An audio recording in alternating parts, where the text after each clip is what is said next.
The new aerodynamic regulations appear to have hit Mercedes' and Aston Martin's low-rake designs harder than most.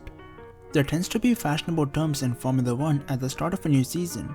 In the past, there have been things like Coanda exhaust, fuel flow, or even DAS last year. This year, if there's a word you've heard a lot in the first few weeks, it has probably been rake. The rake relates to the angle that the whole car is running at, so how much higher the rear is compared to the front. Higher rake is when the rear is significantly raised compared to the front end, whereas low rake means the floor looks more parallel to the track surface. For many motorsport magazine readers, that's probably not a new term, but it is one that has been used a lot more frequently than perhaps you're used to. And that's because it appears to be essential to the way the competitive order has changed more significantly than you'd perhaps expect in a year when many regulations were frozen. Specifically, it is Mercedes and Aston Martin, two very similar design philosophies with low rake that have been hardest hit, and it has annoyed both teams. I am sure it has been specifically designed to somehow change the pecking order, but we know that. We knew that the low rake concept is going to be a car that is going to be more penalized than the high rake, but it's still a big challenge for us. We like it, we embrace the competition. It's just about doing the best possible job without complaining, said Toto Wolff. Admittedly, that's exactly what Mercedes did with Lewis Hamilton going on to win the opening race, but Hamilton himself hadn't got the memo from his team boss. And it wasn't just Hamilton who was unhappy, as Aston Martin's team boss Otmar Szafnauer regularly criticized the regulation change.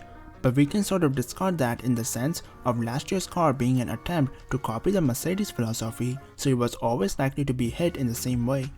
So if we just focus on the defending champions, are the new regulations really designed to slow down Mercedes? Before we answer that question, if you're enjoying this video so far, then you subscribing to this channel would be amazing, as I post the latest F1 news.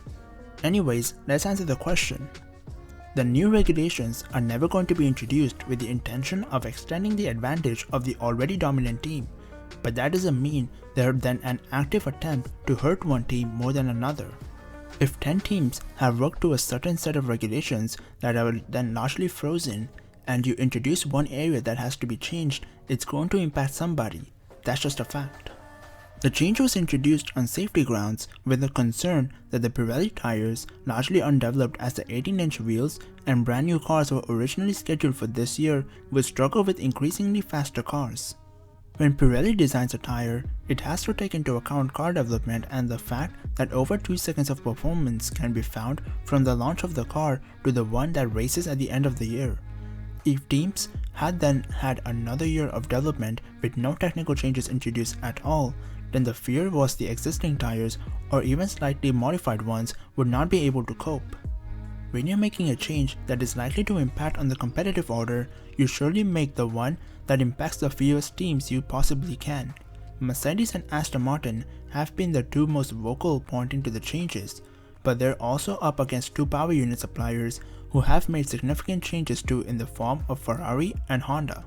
When we look at the time lost by each team using their best qualifying laps in Bahrain in 2020 versus 2021, we get the following list.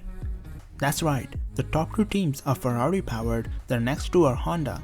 Then one of the outliers, McLaren, switched from Renault to Mercedes, while the other has already said it is doing very little in the way of development and is running two rookies. It's entirely plausible that a combination of the upgraded power units and the new regulations led to the turnaround, but even if it is all pinned on the downforce cuts and therefore a coincidence that the three Mercedes power teams are clumped together near the bottom of the list after running at a power sensitive track, it has led multiple teams to varying degrees. Mercedes and Aston Martin are the most vocal, while Williams point to a higher wind sensitivity and Alpine suggests they just need to do more flow development. But when just 20% of the grid are complaining about a change, I'd say the rule makers have done a pretty good job of minimizing the disruption.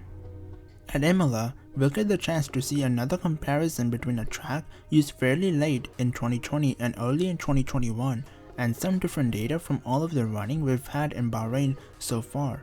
The longer the season goes on, the better the picture that will start to emerge. But even if it is rake philosophies that prove to be the main differentiator, it's hardly a massive scandal. Rule changes impact everyone one way or another, sometimes enormously and other times is barely noticeable.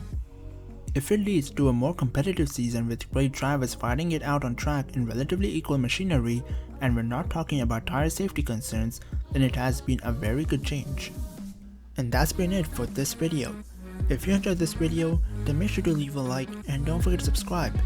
Apart from that, I hope you're an awesome day, and bye bye.